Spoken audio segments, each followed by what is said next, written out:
The cage lid should be removed carefully to avoid excessive disturbance to the animals. The mice should be allowed sufficient time to become aware of your presence. The first mouse to be injected should then be restrained smoothly, without hesitation, by grasping the base of its tail between your forefinger and thumb. The mouse should then be lifted from the floor of the cage onto your arm or onto the cage lid, while maintaining a firm grip on the base of its tail. Pulling back gently will cause the mouse to grip the bars of the cage lid with its front paws. Using the forefinger and thumb of your second hand, draw up the loose skin from over the shoulders and hold securely so as to restrict movement of the mouse's head. Then, while maintaining a firm grip on the scruff and the base of the tail, lift the mouse and transfer it into a restraining device.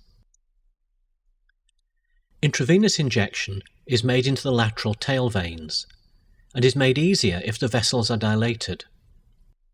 This can be achieved either by warming the mouse in an incubator for 30 minutes before the procedure, or by dipping the tail in warm water for a minute or so. It is relatively easy to identify the tail veins in an albino animal, but much more difficult in pigmented strains of mice. The mouse's tail is restrained and the needle is introduced with its bevel uppermost into the vein, at a distance approximately halfway to 2/3 from the base of the tail. The vein lies immediately below the skin, and entry of the needle into the vein is easier if the tail is bent slightly over the operator's finger, and the needle introduced almost parallel to the tail.